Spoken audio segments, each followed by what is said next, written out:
Hi everybody, this is a brief exposition of our new theory of non-Lagrangian abelian transaminds in fractional quantum Hall theory. So this is about anyons, but we're going to approach it from a new angle, namely by a flux quantization in an exotic non-abelian cohomology theory called 2 cohomotopy. I'll explain what that is in a moment. First, let's look at some motivation. Why do we care about this? So it turns out something called fractional quantum Hall systems, certain materials, certain quantum materials of interest in recent years, are actually known to feature anyons. I emphasize this because this is in contrast to some other candidate materials that have received a lot of press, for which it's quite unclear whether they actually do feature anyons. But for these fractional quantum Hall systems, it has actually been observed by a number of groups, as you can see here, and in a number of different materials. And it seems rather certain now that these things are actually correctly seen in experiment. This is the announcement article that Nature published already in 2020 on these findings, but you can see that since then there have been many more results. So this is why it's interesting. This is experimentally real. We're not in fantasy world here. That means that fractional quantum Hall systems are potentially hardware for the much sought after topological quantum computers, which don't exist yet, have been discussed at length.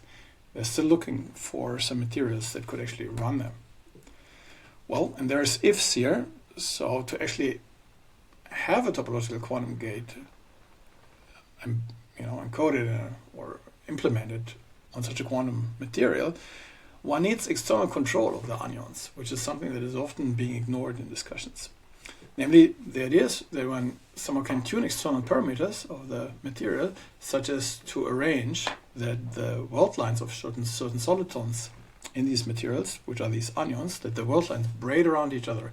If one does this slowly enough, adiabatically, then theory predicts that this operation will induce a unitary operation on the degenerate ground state of the system, if it has such, and that operation should be protected, topologically protected, and that it's invariant under noise. So this might be the golden way to evade the huge problem of quantum computers that they're so sensitive to noise.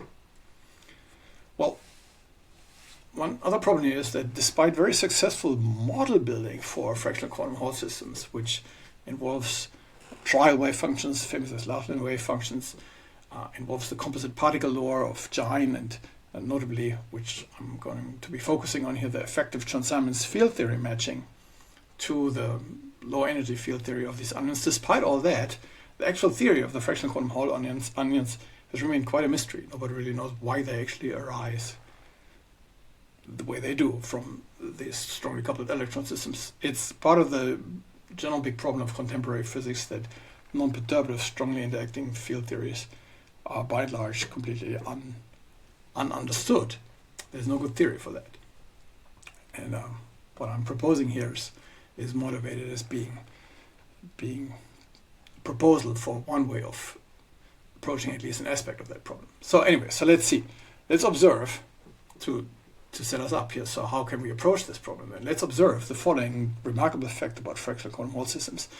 The surplus flux quanta known as quasi-holes in these fractional Hall systems. Namely, so in these systems, they're effectively two-dimensional, filled by some electron gas, and by some still mysterious process, each electron pairs, if we're at unit filling fraction, pairs with some integer number k of flux quanta in some way. In some way, each electron gets absorbed by k flux quanta, and vice versa.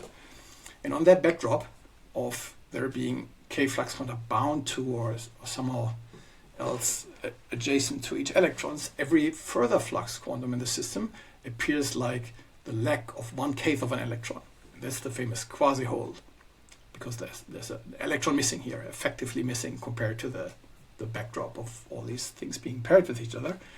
And dually, even though this will not concern us much, a deficit of a flux quantum compared to this backdrop will appear as a quasi-particle of fractional charge. So what I'm emphasizing here is that these quasi-holes, in a way, are just flux quanta, or rather they are the flux quanta in that electron gas. So the strong coupling of the electrons in the electron gas does something. There's some interaction here. The flux quantum will induce some vortex in the electron gas, or some quantum vortex at least. So there's something subtle going on here, but in any ways, a priori it's the flux quantum that is the quasi-hole. This is remarkable because these quasi-holes, they are the anions. The anions in these fractional quantum Hall systems, the ones that are actually seen in an experiment. So this is a fact of nature, right? So if we say that there's things braiding around each other in these fractional quantum Hall systems such that the quantum state picks up that phase, which is actually being observed in experiments, we're actually talking about these flux quanta braiding around each other. Well, that's not how people usually speak. They will speak about these quasi-holes braiding around each other, but so just pointed out the basic definition of the quasi-holes is that they're associated with quanta flux. So I'm emphasizing this because, let's move this up a bit to make some space, because this suggests that the fractional quantum Hall effect rests on a form of exotic flux quantization, right? We somehow need to understand what these flux quanta actually become once they're coupled to this electron gas. But it turns out, ironically, that just the issue of magnetic flux quantization actually appears to be inconsistent in the usual, widely discussed effective description of fractional quantum Hall systems by Chern-Simons theory. This is discussed in lecture notes, so this is not a secret, but it's hand-waved away usually as there's some arguments that, okay, one can just proceed anyways.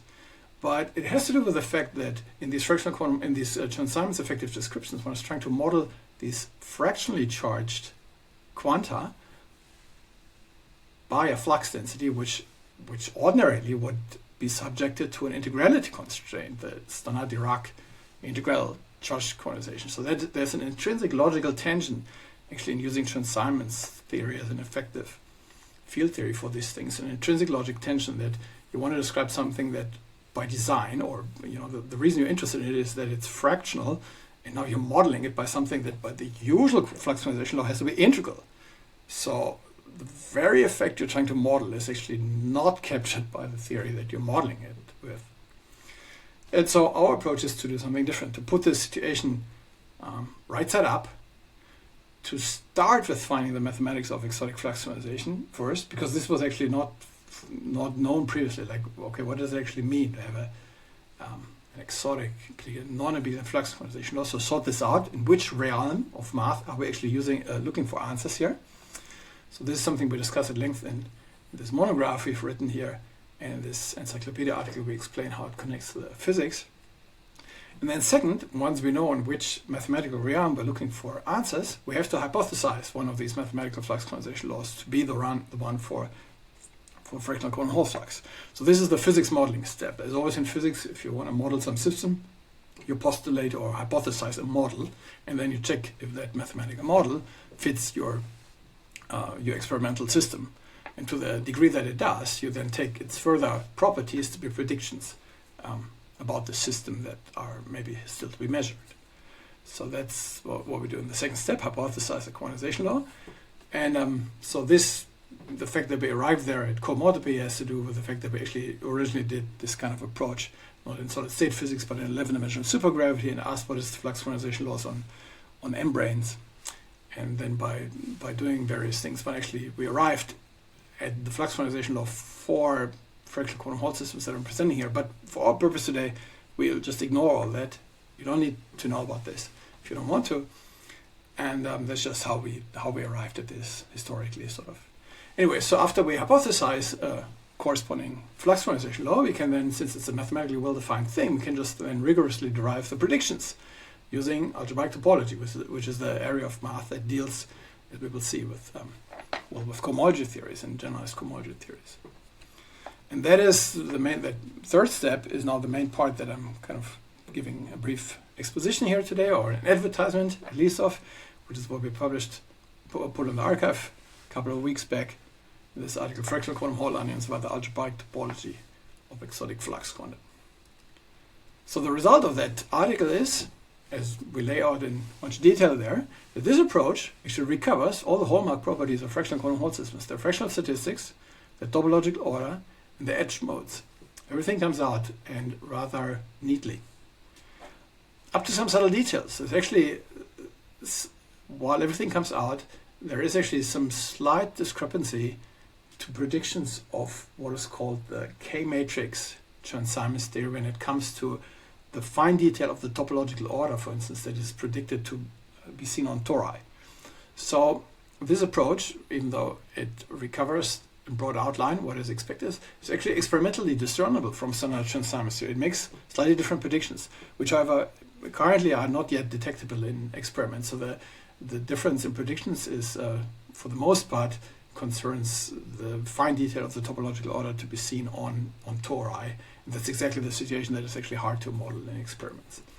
But, well, I mean, except, of course, we go to anomalous, what's called anomalous quantum Hall systems, where the tori are the most accessible topology, actually. I'll come to this at the very end. So apart from these experimentally discernible predictions concerning topological order, this approach actually also predicts that anionic defects will arise wherever flux is strictly expelled from this 2D electron gas. So that's just what the math says. It says, okay, if you puncture your surface, and then put the boundary of the puncture to infinity and make flux vanish at infinity. Anyway, if you do the math kind of way of saying here there must not be any flux at this point here, then the theory, this exotic flux theory, predicts that at that point defect anions, possibly non-abelian defect anions, are located. You could ask, well, what does that mean in terms of physics? Well, it means if the flux is expelled, I mean, there's an obvious candidate for what kind of material does that. These are superconducting materials. They tend to expel flux by the Meissner effect. And so if there's superconducting doped islands within the 2D electron gas, they would expel flux. And as long as they actually survive the strong magnetic field that you need to put these fractional quantum Hall systems in, they would fit this bill. And hence the theory predicts that these would act as potential defect anions, which is kind of interesting because sort of that setup is actually what gets all the press currently in the 1D situation, where people are looking at nanowires that are, that are conducting superconducting alloys, where you in a way use this superconducting doping, but in 1D, and it's that situation which is riddled apparently with problems. There's not a consensus that these things have actually been observed. And anyway, it's interesting to see that what this mathematical theory kind of directly predicts that is that something like this should actually work really neatly in 2D. Right, so these defect anions, here's a cartoon of how you would braid them around each other. Okay, let's now get to more details. So let's first recap what is actually flux. So this goes back to a long time, to 1851, when Faraday famously did his experiments where he put pieces of paper on top of rod magnets and then strew iron filings on that piece of paper, and observed famously, as you've all seen before, that these iron filings arranged in lines that he called lines of force, that today we call the lines of magnetic flux, that emanate from one pole of this rod magnet and go into the other pole. So these are, in our modern understanding, incarnations of the fact that the space between these poles is filled with an electromagnetic field, here specifically with a magnetic field. And these lines are incarnations of the strength and orientation of that field. So the modern formulation of that is that one defines the differential 2 form, F2, which captures the existence of these flux lines by telling you that whenever you have a little surface, then the integral of that 2 form over that piece of surface is a measure for the total number, the totality of flux lines that goes through that surface. So it's in that form that this 2 form called the Faraday tensor encodes the electromagnetic field in space-time. And then, so this was in the 1850s, and then about 80 years later, Dirac comes and says, well, this cannot be the full description of the electromagnetic field, there must be more to it. And he introduced something that is now called, well, the gauge potential and the Dirac charge quantization law. And there's a good account of this article by Orlando Alvarez and also in our encyclopedia article. I'll give you a version of Dirac flux quantization now that is not of the form that you will have probably seen in physics textbooks. This is the way that algebra topologists would think about this in the context of what is called differential cohomology. And in that context, one encodes the topology of the magnetic field, electromagnetic field, entirely in a topological space, which seems quite fitting. Then called a classifying space. So this is a space like space-time is also a space, but this space plays a very different role than space-time. It's a classifying space. It's an auxiliary, if you will, mathematical space that we'll use to map space-time into in order to detect possible topologies of field configurations. Anyway, so the space we're interested in now, or that concerns charge quantization, goes by various names. One of them is BU1, to where just the classifying space of the abelian gauge field with U1 gauge group. It's also known as CP infinity, the infinite complex projective space, which is such as the infinite union, or the union of all the complex projective spaces for all finite dimensions. And then its main property is that it's an Eilenberg-MacLane space, sometimes called a KZ2, which means that homotopy class of continuous maps in it from some other space, which for us will be space-time X. And homotopy classes means deformation classes of such continuous maps, which means looking at these classes are the connected components of the space of all these maps. This set of classes of maps is actually, that's the key property of CP infinity, regarded as classifying space, is actually naturally identified as a set with the ordinary integral cohomology of our space X in degree 2. And it's not a coincidence that we're looking at degree 2 here. This has to do with the fact, of course, that our Faraday tensor that we just looked at is a differential 2 form, and this will be crucial. But anyways, this is the mathematical property of CP infinity as an Eilenberg-MacLane space. And now the full electromagnetic field in modern understanding, going back to Dirac, says that it's not just a differential 2 form F2, as Faraday and Maxwell thought and introduced, but it's in addition actually also such a map from, so this is the kind of non-standard way of presenting it, but this is equivalent to any other way that you will have seen via maybe line bundles of connection and stuff. It's also such a map to CP infinity, and some further datum which I'll ignore for brevity here, which connects these two, and which enforces the flux quantization condition, which is the condition that these two pieces of datum, sort of the local flux density and the global topological charge, they must be compatible. They must encode, in some sense, the same information. Well, they cannot encode it, verbatim, as they cannot be the same because they're different things, very different things. This is a 2 form, this is a map. But they both map to the RAM cohomology, and there they can be compared, and there we will force them to be equivalent or equal. So this closed differential 2 form here, so it's a differential 2 form, and half of Maxwell's equations say it's closed, defines a class in the RAM cohomology in degree 2. This is its de Rham class. But also this map to CP infinity actually has an underlying class. Well, by what I just said, its homotopy class is a class in integral 2 cohomology, and integral cohomology maps to the RAM cohomology by extension of scalars. And that image we call the character, the charged character. It's a kind of fancy name. It alludes to the fact that this is actually the ordinary cohomology analog of the Chern character in K-theory. So there's a big story in the background, but let's maybe not get sidetracked by that. Let's just call it the charge character. It's the underlying rational piece of the total charge that kind of can be seen by differential forms and by the de Rham classes. And the flux quantization law of Dirac is that these two things should be the same. So this condition tells us a whole lot about the topology of the electromagnetic fields. In fact, it tells us about what you might call the solitons or the brains actually of the electromagnetic field. So first of all, it notes about the existence of these flux quanta that we started the discussion with. This has to do with the fact that the point mapping space from a surface with a point at infinity adjoined, I'll come to this later, to CP infinity, the connected components of the magnetic space is the integers. What this means is, if you go through what I just said, is that if you have a thin piece of material in your laboratory indicated by this slab here, and you have magnetic flux through it, then the totality of this magnetic flux will be some integer multiple of some unit flux, and these are all flux quanta. So for instance, if you do this in a superconducting material, then you can actually see with an electron microscope these vortices, these discrete vortices called abricos of vortices, called by these flux quanta inside the superconducting material. So this is where our flux quanta kind of come from by the usual flux quantization, that this is an integer here.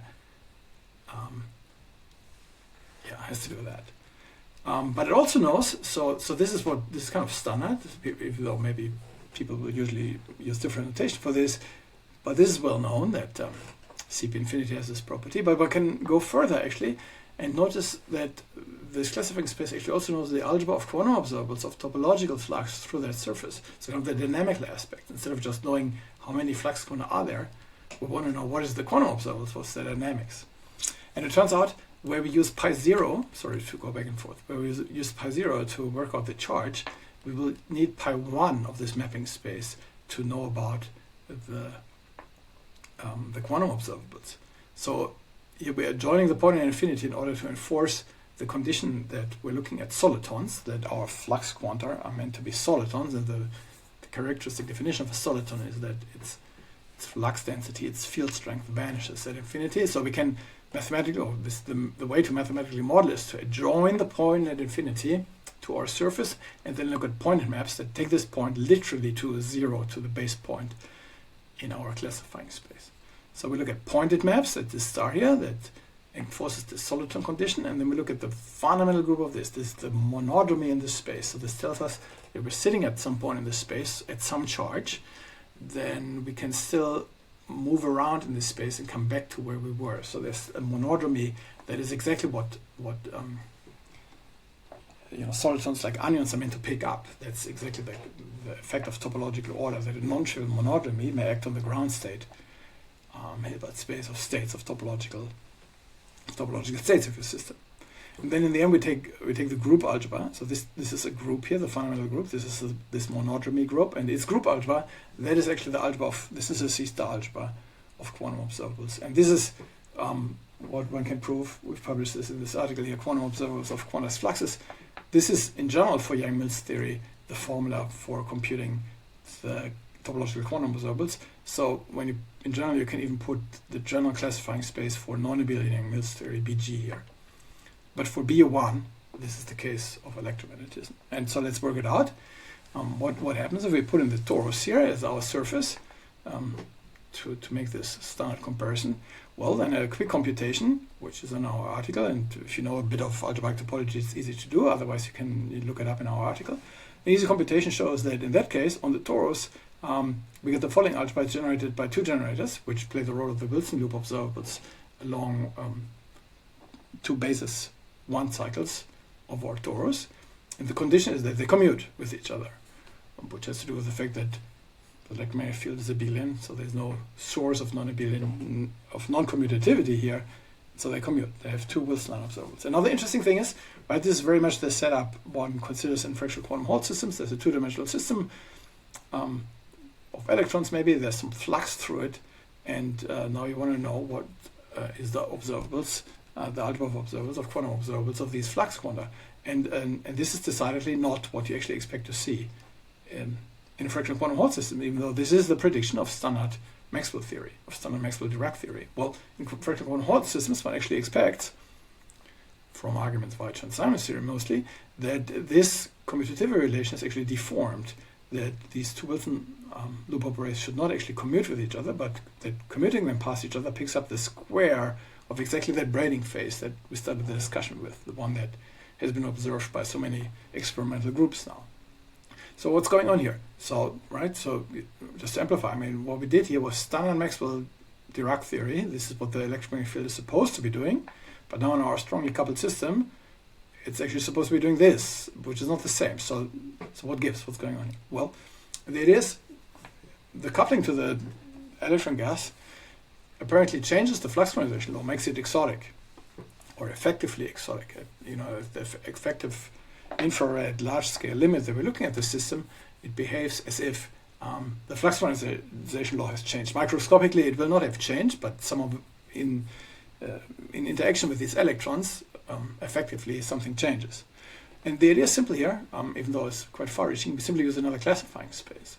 So this is this whole idea of non-abelian cohomology that we discuss in this book here, is that you observe that standard cohomology theories all have classifying spaces that are infinite loop spaces, where you can just as well actually use any topological space, connected, maybe pointed, but essentially any topological space as a classifying space and regard it as classifying some cohomology theory. And what this means and how this works is what we worked out here. But in any case, this is not the name of the game. Let's choose a different classifying space.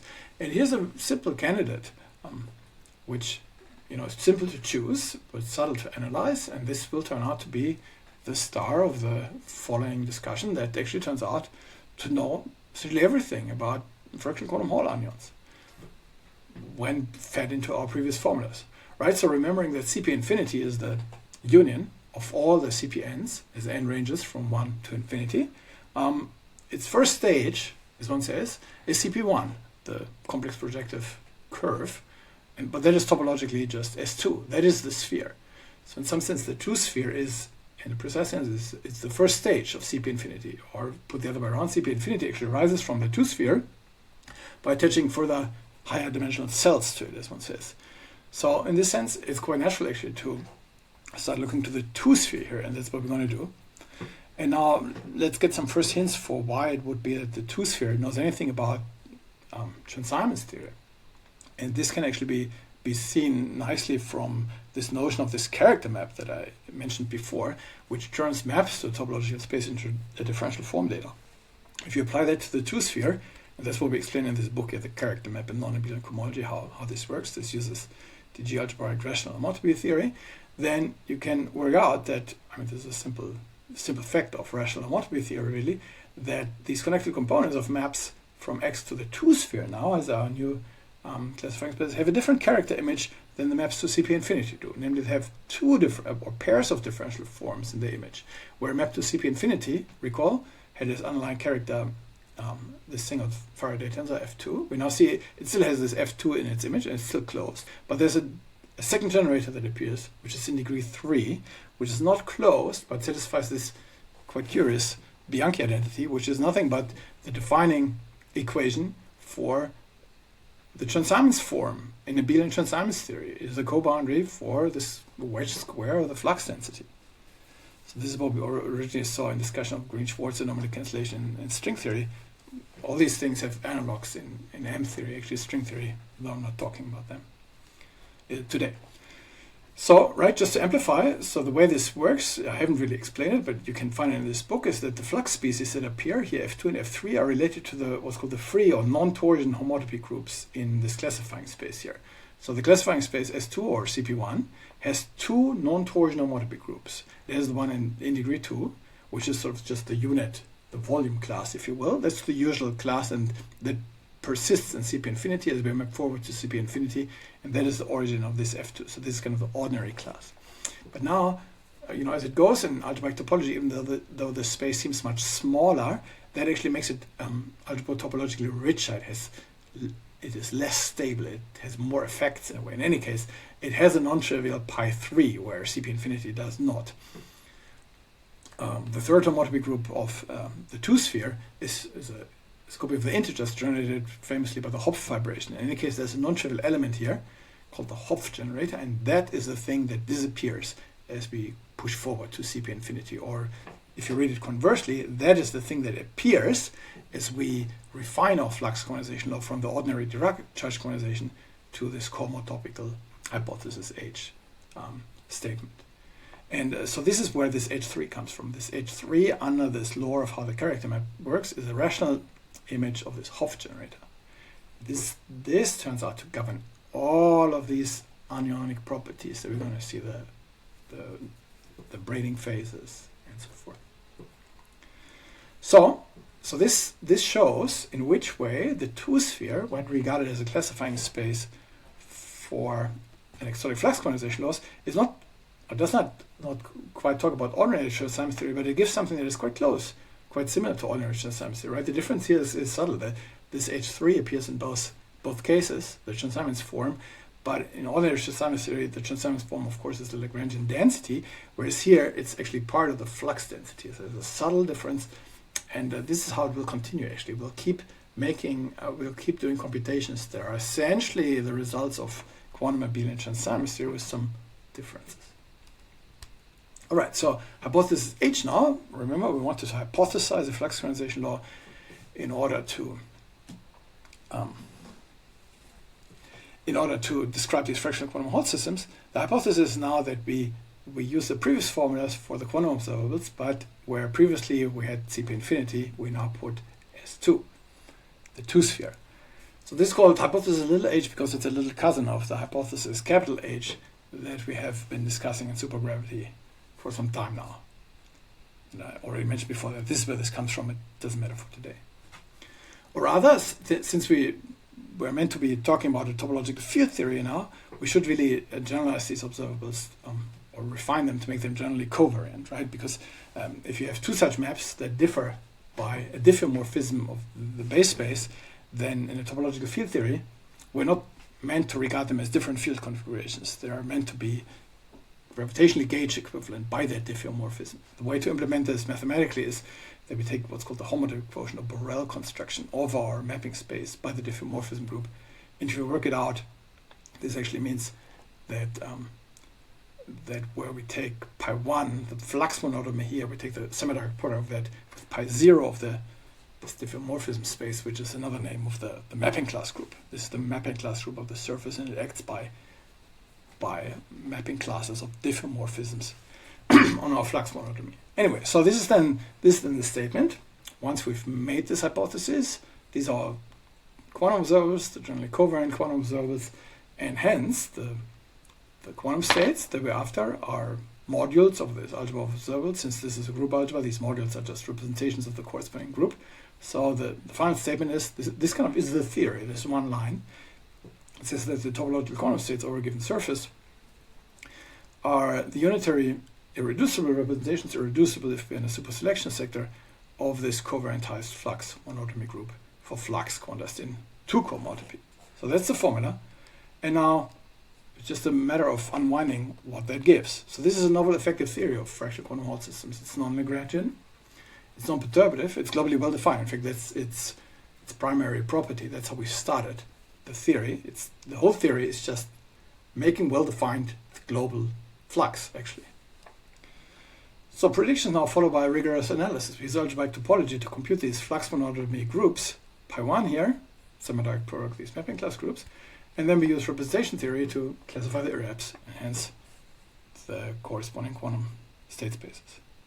So let's check the predictions of hypothesis H. Well, actually not today. I mean, you can see the slides online, and you'll find many slides now that go through this, and you can find our article that proves all these things. But since this is meant to be a short talk, no longer is, I guess, I'm afraid. But in any case, we'll jump to conclusions now, literally. Let's just jump over all so you can see here, I'll start now deriving stuff and explaining how things come about. Here's the torus, and we find the promised torus topological order and so forth. But I'm going to skip over all this and just jump to the conclusion now for today here. And let's conclude, and then actually have an outlook on these fractional quantum anomalous Hall systems that I mentioned very briefly at the beginning. So I started by saying the fractional quantum Hall systems are actually a candidate for topological quantum hardware if the anions in there can be made controllable. Now these fractional quantum Hall anions are actually exotic flux quanta, I pointed out, but the standard effective field theory used for them, Chern-Simons theory, does not actually reflect that well, to put it mildly. So the idea is to turn the situation right side up. Let's actually start the whole theory with exotic flux quantization done right. There is a candidate such law, which is called hypothesis H, lowercase h. And just from that law, just turning the crank, it actually rederives all the hallmark properties of fractional quantum Hall anions.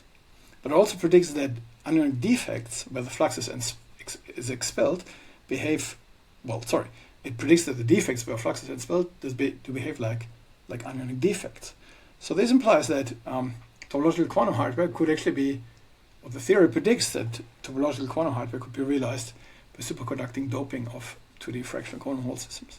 In any case, I mean, this is something that will have to be checked in experiment, but that's what the theory predicts very clearly and directly.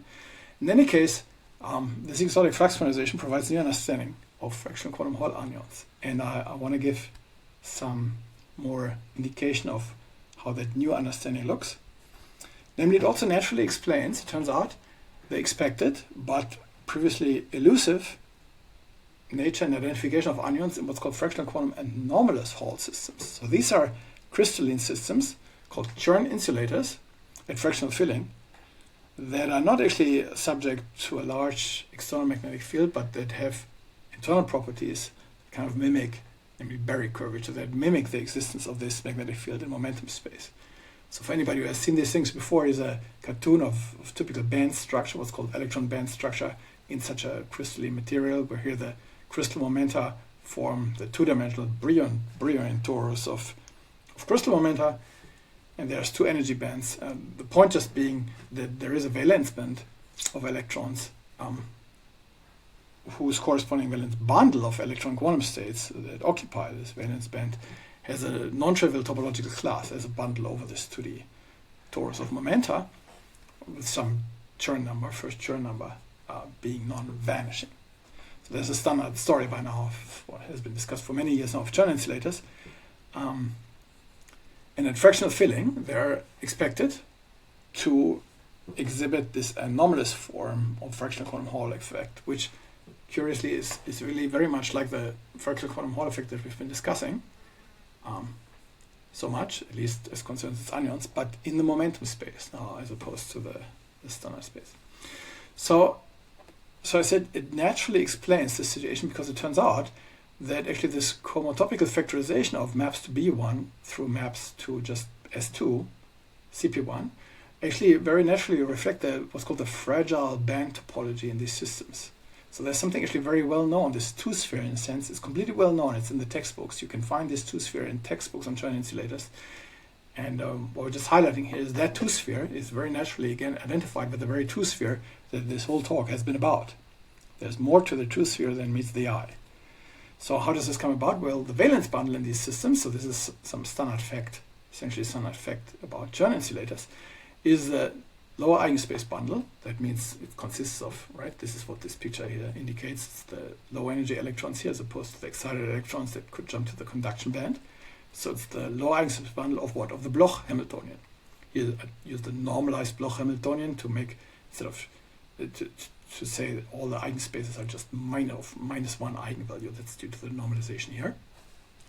So this is kind of the definition of the valence bundle. And what does it mean, Bloch Hamiltonian? Well, Bloch Hamiltonian actually means there's, for each momentum, a crystal momentum, possible crystal momentum of plane wave electrons in the system, forming this two torus here. For each of them, there's a 2x2 matrix. So this means bounded operators on C2. So these are 2x2 matrices, which is our two-band Bloch Hamiltonian for each momentum, given the energy, the quantum energy of our electrons at that momentum with respect to further internal degrees of freedom that they have, orbitals and stuff.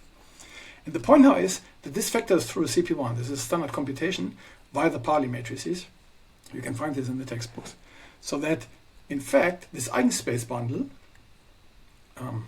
you can, I'll show an article in a moment which gives you, full proofs of these statements here, that this eigenspace bundle is actually the same thing as the tautological bundle of this map to CP1 that appears here just by factoring.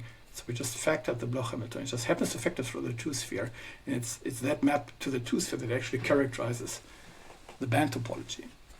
And the two-sphere carries what's called a tautological line bundle, which and the pullback of that tautological line bundle along that map, that is actually our valence bundle. So the valence bundle is completely and utterly and sort of by definition characterized by this map to the two-sphere.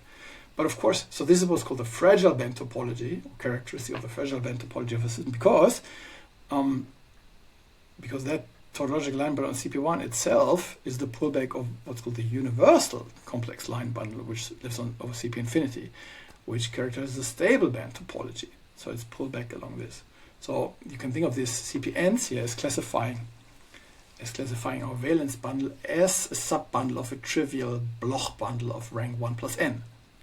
So here we're saying the total rank is just 2. This is just what we started with.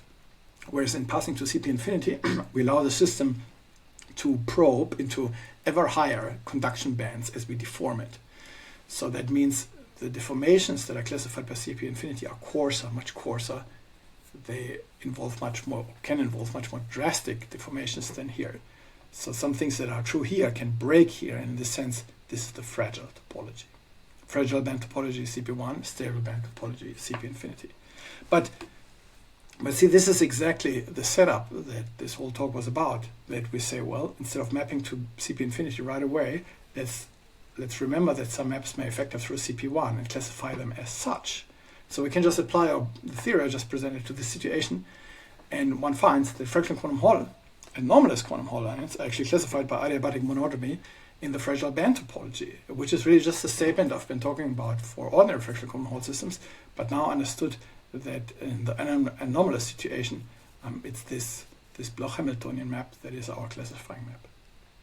So this is what we just put on the archive just a couple of days ago, identifying anionic topological order and fractional quantum anomalous Hall systems. I think this goes a long way. We'll have some more to say about this soon, towards identifying in which sense fractional quantum anomalous Hall systems really do carry anionic topological order, which is not so clear, or not clear at all in usual approaches. That's what I have to say. Thanks for your attention.